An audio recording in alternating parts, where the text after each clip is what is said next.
నమస్తే, నేను మీ Ashok Kumar. Welcome to our channel. ఇప్పుడు ఏపీలో శాసనసభ సమావేశాలతో పాటు శాసనమండలి సమావేశాలు జరుగుతున్నటువంటి ఈ నేపథ్యంలో జగన్మోహన్ రెడ్డి గారు అసెంబ్లీకే కన్నా వస్తే పూర్తి స్థాయిలో ఏదైతే కల్తీ మద్యం ఉందో, అదేవిధంగా మద్యం స్కామ్ దాదాపు 3,700 కోట్ల నుంచి 4,700 కోట్ల మేర స్కామ్ కనిపించేటువంటి వైట్ కాలర్గా తీసుకున్నటువంటి డబ్బే ఆ మేర ఉంటే దాదాపు 50,000 కోట్ల పైన అన్అఫిషియల్గా డబ్బులు ఆ యొక్క అవినీతిలో వాళ్ళు లాగేశారనేది వాస్తవం. దానిపైన ఎక్కడ చర్చ జరుగుతుందో అని చెప్పి జగన్మోహన్ రెడ్డి గారు ఎప్పటి నుంచో సైడ్ లైన్ చేసుకుంటూ వచ్చాడు. అసెంబ్లీకి రావడానికి ఆయన ఆసక్తి చూపలేదు.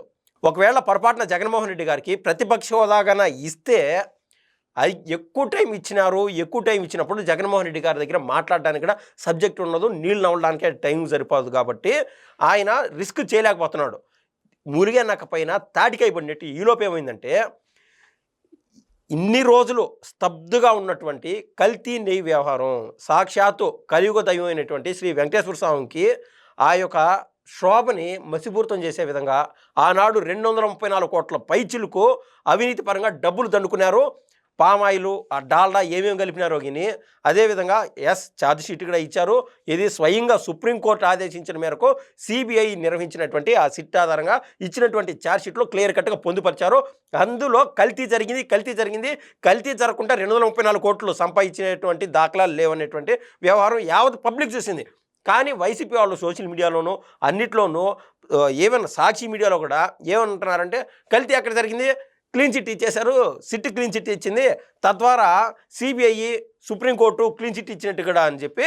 ఏముంది, సుప్రీంకోర్టుకి ఇలాంటి ఫేక్ ప్రచారాలు దేశవ్యాప్తంగా చూడాలంటే వాళ్ళ టైం ఎంత, వాళ్ళ వ్యవధి ఎంత, ఏమైనా కూడా సుప్రీంకోర్టు ఇదంతా చూడదులే అని చెప్పి ఎన్నైనా సుప్రీంకోర్టు పైన మాట్లాడచ్చు, వీళ్ళు హైకోర్టు పైన మాట్లాడచ్చు, డిస్ట్రిక్ట్ కోర్టుల పైన మాట్లాడచ్చు. కంటెంట్ ఆఫ్ కోర్టు కింద కూడా ఇది అప్లై అవుతుంది అనేటువంటి మినిమం జ్ఞానం కూడా వాళ్ళ దగ్గర ఉండదు. అయినా కూడా ఈ ఫేక్ ప్రచారాలతో వాళ్ళు తోసుకోబోతూనే ఉన్నారు. కానీ ఏదైతే తప్పు జరిగిందో ఆ తప్పుని 10 మందిలో పెట్టినప్పుడు మరొకరు రేపో మాపో ఇంకొకరు అధికారంలోకి వస్తారు, ఇంకో తరం తర్వాత ఇంకొకరు అధికారంలోకి రావచ్చు. ఎవరు అధికారంలో ఉన్నా కూడా ఇలాంటి తప్పులు రిపీట్ అయితే శిక్ష అనుభవిస్తారా స్వామి అని యావత్ పబ్లిక్కి భయం పెట్టే విధంగా జరిగినటువంటి విషయాన్ని ఎలవేట్ చేసే విధంగా అసెంబ్లీలోనూ శాసనమండలిలోనూ చర్చ జరిగింది. అయితే శాసనమండలిలో జరిగినటువంటి ఆ చర్చలో బొత్స సత్యనారాయణ గారు లాంటి వాళ్ళు సైతము తిరుమలలో కల్తీ జరిగిందా లేదా అని అడిగినటువంటి ఒక క్వశ్చన్కి ఇమ్మీడియట్గా వాళ్ళ దగ్గర నికార్సైన దమ్ము ధైర్యం ఉంటే చేతనైతే వాళ్ళు ఏం చెప్పాలా, కల్తీ జరగలేదు, మీరు ఆడుంటే మీరు చెప్తున్నారు కదా ఛార్జ్ షీట్లో, దమ్ముంటే చూపిండి అని వాళ్ళు చెప్పాలా. అది జరగకపోగా హెరిటేజు కల్తీ ఇందాపూర్ అంటున్నారు, అదేవిధంగా బోలేబాబా డైరీ అంటున్నారు. బోలేబాబా డైరీ అన్నారు, చెప్పినారు, ఒరే నాయన బోలేబాబా పేరుతో 10 ఉంటాయి, లేకుండా ఉంటే ఈశ్వర్ అనే పేరుతో 10 ఉంటాయి, అశోక్ అనే పేరుతో ఇంకొక 10, 7, 8 ఉంటాయి. కానీ ఒకటి అశోక్ కుమార్ కావచ్చు, ఇంకొకటి అశోక్ వర్ధన్ కావచ్చు, ఇంకొకటి అశోక్ రెడ్డి కావచ్చు, ఇంకేదైనా కావచ్చు. వాళ్ళ పేర్ల నిమిత్తము ఆయా స్టేట్స్ వైస్గా వాళ్ళ సొంత కంపెనీలు పెట్టుకుంటారు. ఆ అశోక్కి ఈ అశోక్కి చాలా గ్యాప్ ఉంటుంది అనమాట. వాళ్ళకి వీళ్ళకి అసలు సంబంధాలు కూడా ఉండవు. అదే మాదిర ఉత్తరాఖండ్లో ఉన్నటువంటి బోలేబాబా డైరీకి, ఢిల్లీలో ఉన్నటువంటి అగర్వాల్ డైరీ ఏదైతే ఉండదో బోలేబాబా అగర్వాల్కి సంబంధించినటువంటి ఆ డైరీకి అసలు వాళ్ళకి సంబంధమే లేదు, కేవలం పేర్లు మాత్రం కలిసాయని చెప్పి ఆ GSTN నెంబర్తో సహా అన్నీ బయటపెట్టారు. అయినా కూడా అందరూ జనరల్గా మొన్న ఒక ఫ్రెండ్ చేసినాడు అనమాట. అతను వైసీపీ అభిమాని.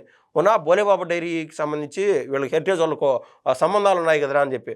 ఒరే నాయన అది కాదురా స్వామి, ఇదిరా విషయం అంటే అతను అవునా అని చెప్పి ముక్కును వేలేసుకోకపోగా, ఏదైతే YCP social media Jaganmohan Reddy గారు అన్నారు కదా మధ్య, ప్రతి జిల్లాకి ప్రతి ఒక్క సెగ్మెంట్కి ఏదైతే 150 నియోజకవర్గాలు ఉంటాయో దాంట్లో 15 మంది సోషల్ మీడియా ఇన్ఫ్లుయెన్సర్లు డెవలప్ అయిపోవాలా, లాస్ట్ 1 సంవత్సరం వాళ్ళకి పేమెంట్లు ఏం చేస్తానని చెప్పి జగన్మోహన్ రెడ్డి గారు ఆ మధ్య కూడా కార్యకర్తల సమావేశంలో చెప్పడం జరిగింది.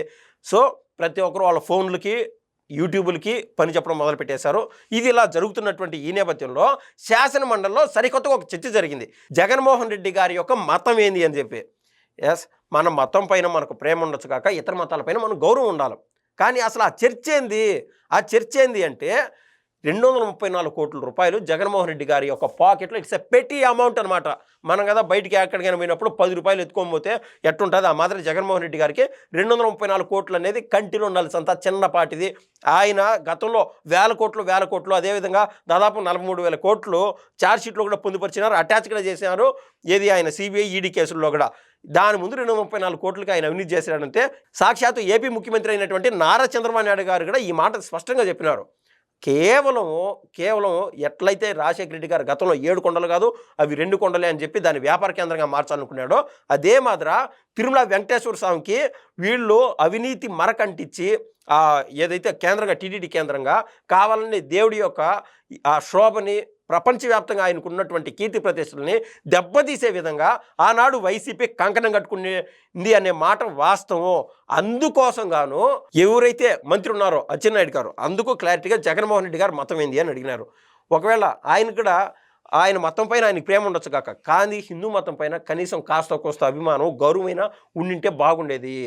ఈవెన్ ఆయన ఎందుకు ఆ మాట అడిగినాడు, ఆ చర్చ ఎందుకు చెప్పాలనుకున్నాడు, అదేవిధంగా జగన్మోహన్ రెడ్డి గారితో పాటు వైసీపీ ఎమ్మెల్సీ అయినటువంటి అప్పిరెడ్డి మతం ఏంది అని అడిగినాడు. తద్వారా అది దుమారం జరిగిందనమాట. సాక్షి వాళ్ళకు పని దొరికింది, వైసీపీ సోషల్ మీడియా కూడా పని దొరికింది. ఆయన అడిగిన క్వశ్చన్ ఒక చర్చ కోసం అడిగినాడు. ఈలోపు ఈ వైసీపీ వాళ్ళందరూ వెళ్ళేకి దూసుకుపోవడము, వాళ్ళు ఏది స్ట్రైట్గా అడిగినప్పుడు కల్తీ నెయ్యి జరిగిందా లేదా, కల్తీ వ్యవహారం జరిగిందా లేదని అడిగితే దానికి సమాధానం ఉండదు, స్ట్రైట్ ఆన్సర్స్ ఉండవు. ఏదేమైనా కూడా జగన్మోహన్ రెడ్డి గారి మతం ఏది అని చెప్పేటువంటి దమ్ము, ధైర్యం, ఆ శక్తి ఎవరికైనా వైసీపీ ఎమ్మెల్సీలకు ఉన్నదంటే అది ఉండదు. ఈడ చెప్పాలనుకుంటుంది ఏంది, ఆయన వేరే మతస్థుడు అయితే కావచ్చు కాక, కానీ మిగిలిన వాళ్ళు మాత్రం జగన్మోహన్ రెడ్డి గారి మైండ్ సెట్టు కేవలం ఆయన మతం పైన ప్రేమ ఉండొచ్చు, కానీ ఇతర మతాలని దూషించే విధంగా, ద్వేషించే విధంగా మనం చూసాం. ఈవెన్ ఒక సంతకం పెట్టి నేను మానవతావాదిని, నేను ఏది ఏమైనా కూడా నేను వేరే మతస్థుడిని అయితే కావచ్చు కాక, నాకు వెంకటేశ్వర స్వామి పైన నాకు ప్రేమాభిమానాలు ఉన్నాయి అని చెప్పి ఆ యొక్క ఏదైతే డిక్లరేషన్ ఇవ్వాలో డిక్లరేషన్ పైన సంతకం పెట్టకపోవడంతోనే ఆడ అర్థం అవుతుంది ఆయనకి ఎంత ప్రేమ ఉండదని చెప్పి. గతంలో 5 ఏళ్లలో జగన్మోహన్ రెడ్డి గారు సీఎంగా ఉన్నప్పుడు ఏ ఒక్కసారైనా సరే సతీ సమేతంగా పోయి అక్కడ పట్టు వస్త్రాలు దేవుడికి ఇచ్చినటువంటి దాఖలాలు లేవు. ఇంకా ఏదైతే ఆ తిరుమల లడ్డూని కూడా తిన్నటువంటి మనం చూసాం, ఎక్కడా లేదు. ఆ తిరుమల లడ్డు ఇస్తే టిష్యూ పేపర్లో పెట్టి పక్కన వాళ్ళకి ఇచ్చినటువంటి దాఖలాలు. అదేవిధంగా జగన్మోహన్ రెడ్డి గారి సతీమణి సైతం సేమ్ టిష్యూ పేపర్లో పెట్టి ఆ పక్కన వేసేసినటువంటి విధానం అన్నీ చూసాం. ఇంకా జగన్మోహన్ రెడ్డి గారి యొక్క అతి దగ్గర బంధువులైనటువంటి వైవి సుబ్బారెడ్డి గారి సతీమణి వీళ్ళందరూ జగన్నామ రక్షిక గోవింద అంట. అసలు అది దేవుడితో ఒక మనిషిని పోల్చడం ఏంది?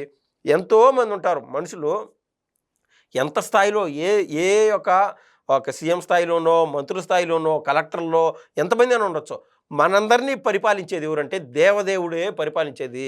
ఆ దేవుళ్ళు లేని మనం ఎక్కడున్నామో కనీసం మినిమం ఆ మాత్రం సెన్స్ లేకుండా జగన్నామక రక్షిక గోవింద గోవింద అని చెప్పడం అంటే వాళ్ళ లోబాయికరతనానికి అది పరాకాష్ట.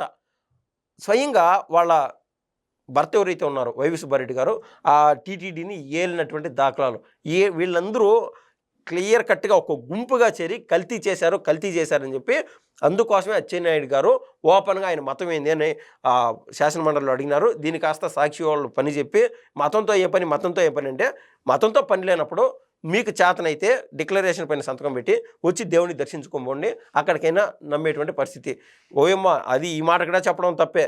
ఆ అవినీతి నుంచి తప్పించుకోవడానికి మేము సంతకం పెట్టిపోయినాం కదా అని చెప్పి జగన్మోహన్ రెడ్డి గారు మొన్న పులివెందుల్లో ఏ విధంగా అయితే దేవుడి దగ్గర ఇచ్చినటువంటి ప్రసాదాన్ని ఆయన వాసన చూసి కింద పక్కన పడేశాడో అదే విధంగా కావాలని షోకేస్ చేసినా ఆశ్చర్యం లేదు. ఇది మన రాష్ట్రంలో శాసనమండలిలో జరిగినటువంటి పరిణామం. దీనిపైన మీ అభిప్రాయం తెలుపుతారు. నేనైతే కోరుతున్నా. ధన్యవాదాలు.